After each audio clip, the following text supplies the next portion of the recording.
Hi guys, welcome back to my channel. Today's video is going to be showing you how I went from this dreadful looking brown bathroom vanity that was made in literally probably the early 70s or 80s, I don't know, to this nice blue lagoon color is what it's actually called.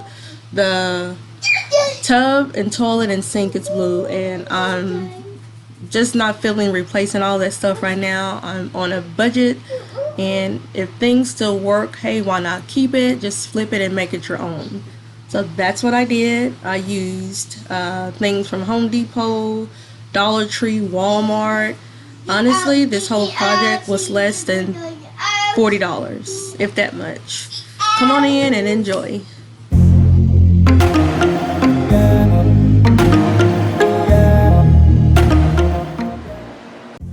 Alright guys, we're just going to jump right into it. What you see me doing here is basically priming the cabinet. I'm removing all of the current items that I had on there. Just use those to keep my baby from opening the doors and getting into things.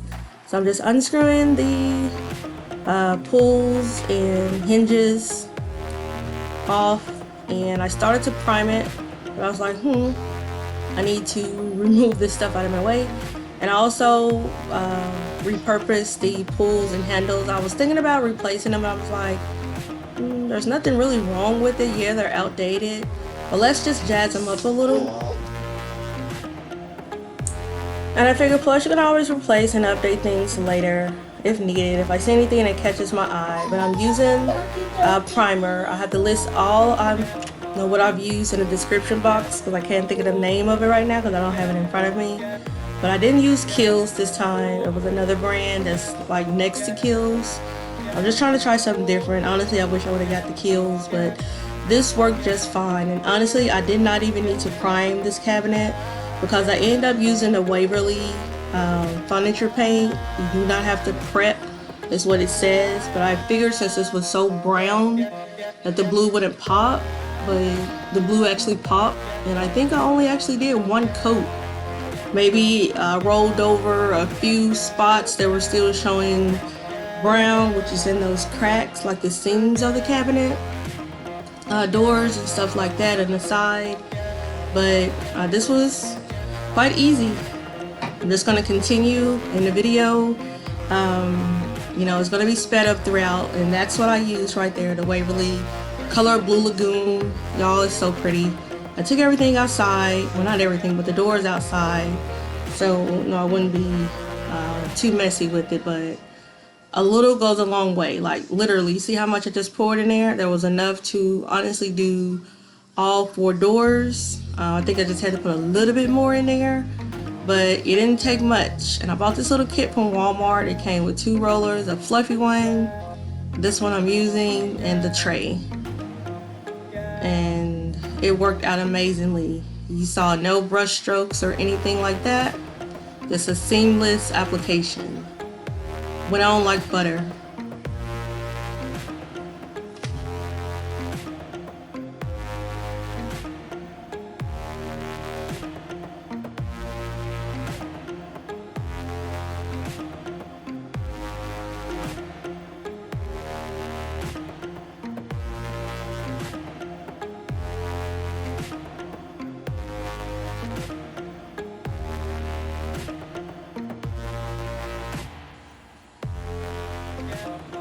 And you will need to seal your paint. So what I actually am using is the Rustoleum in clear, and it coated this quite well. It adds a little bit of a sheen, but you want to protect it because if you don't seal it, it will have a matte finish, but you have a high chance of scraping it, like when you run into it with your nails or your keys or brush or comb or whatever you may have in your bathroom. It will kind of put scratches on it, so I would advise to cover it with some type of sealant. Didn't want to use Mod Podge or anything that was going to be tacky, so that's why I sprayed it. And I also sprayed the cabinet itself, the vanity. I just had to open all of the doors. Not close all of the doors to the rooms, definitely to the bathroom. And I opened the window and I stuffed the towel underneath the door, and I just went crazy spraying it because there was nothing else in the bathroom that would have been compromised at the time. So you definitely want to seal it to protect it.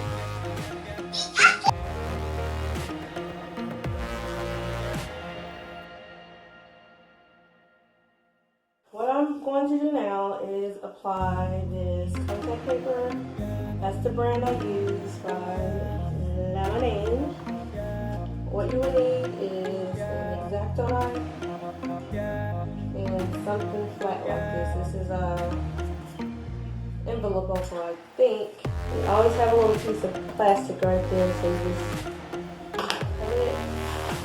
It has grids on the back.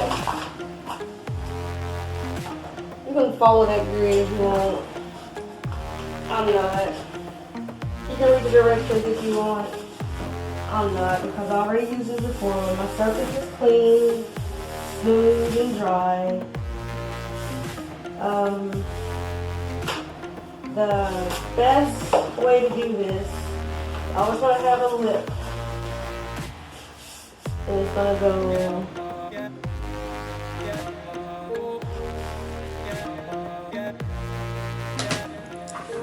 alright, so you're just going to see me installing it here, just getting the edges all lined up right, and you want to have a little bit of a lip with the paper to hang over your sides, because I'm not covering up the sides where I painted. You can if you want to, if you have a vanity that's shaped like this. Honestly, I don't know if they even still make any ones that look like this. I mean, I don't know, it may not be as old as I say, but it was in the home when I purchased the house. And the house was built in the 1960s, so that's why I say that, and I have not seen anything like this in the stores currently. So it's a little bit of a vintage, I would say, so that's why I decided to keep it and revamp it. So I'm just lining it up to the best of my ability, and for bubbles, you can poke a little bitty hole if you want, and or you can do what I'm doing here to get them out. But you poke the hole either with an X-Acto knife, or if you have a razor blade, just a small one, and you squeeze the bubble out. I didn't get as many with this particular application, as you see what I'm doing here. You want to work slowly and steadily, so you won't have a lot of bubbles. And where the sink creases, that's what I just did there. It's being very precise, and you can lift up and put down if needed. But this is a very cheap way to revamp your appliances, your whatever. And I just found a little bit of piece of something right there that was getting off, because you want it to be as smooth, because if it's not, you're gonna definitely see that imperfection, and it will cause a rip in it. So just be careful, make sure everything is smooth, clean. It's very, very tacky, so you don't have to put any extra glue on there, but you know, you can if you need to. I'm just focusing on the crease now, and I will show you how to get that very precise, to cut that off.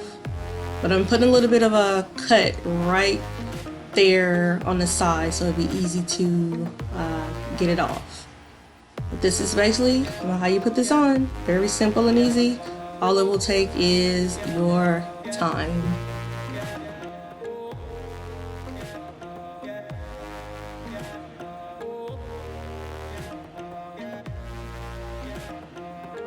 What I would suggest you do on this side is folding this up just a little bit. This is folded just a little. You have your lip right here. This side is different, because you have your against the wall side. Scoot it over as much as it allows you to, so you can have a dip. Dip right there, and a dip right here. And then you'll have to cut out that. And then you have enough to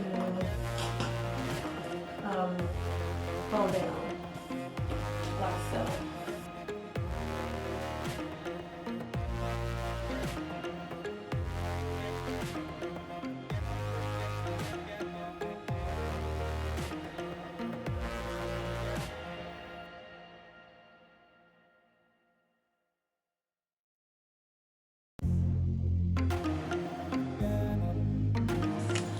Okay, here I'm just working around the sink, and I did make a little bit of an error, but as you see, you can lay more over and cut it again to hide anything that you may mess up.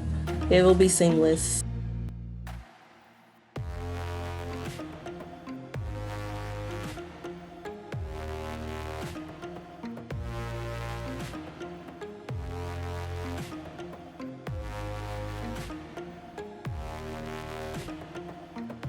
Just lean in your blade to the side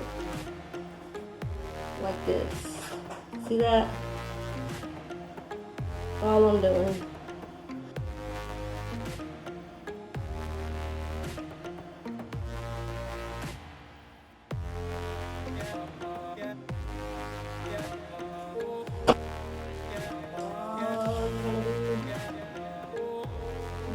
anything, just go clean it up and you peel it off.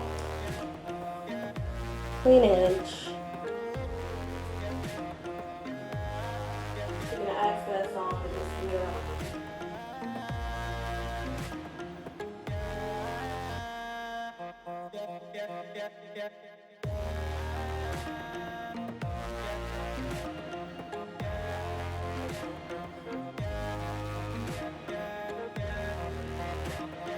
Okay, I also lined the inside of the cabinet doors. This was a little bit difficult to do because I should have done it when the cabinets were off, but I forgot or I wasn't even thinking about doing it. So this is the result of that. You just want to clean it with some rubbing alcohol because it had a lot of dust and stuff on it after I reinstalled it all because I did this in pieces. So yeah.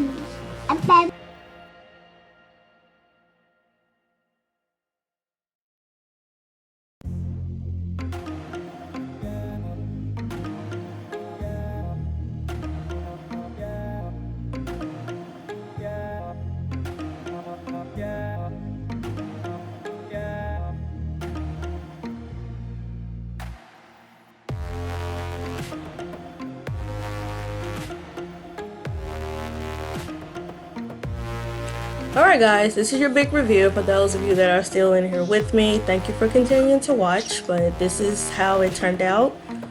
This is your contact paper and everything was very cost efficient. This cost like $8 or $8.99 from Lowe's. I bought that little toothpaste set for like $3 or $4 from Aliexpress. Of course these stones were Dollar Tree, as well as a little glass vase. And those containers you see with the cotton balls and Q-tips, I actually made those. I purchased those from Hoby Lobby as well, and I will have everything I use and prices listed below. And this flower is from Dollar Tree. You just want to cut it and work it back and forth to snap the metal piece in there. And I just made a cute little, piece for my tray that I got from Hoby Lobby right there. I have an incense set that I got from Walmart. It's like $2. I actually like 78 cents for the incense and like 88 cents for the ash catcher or whatever you want to call it. And I got this from Hoby Lobby. It was $6.99 with 40% off. And I just thought it would fit so great with the decor, your silver, blue, and your cream color. And I really enjoy how this turned out. Like, this is so pretty to me. Like, I never thought that I could think of anything like this. I really like all of the silver and blue details and the little glitter that I made there. Like, everything is just so cheap. Not saying you have to be cheap, but when you're on a budget and you're a homeowner or a new homeowner or whatever it is, repurposing and redoing things yourself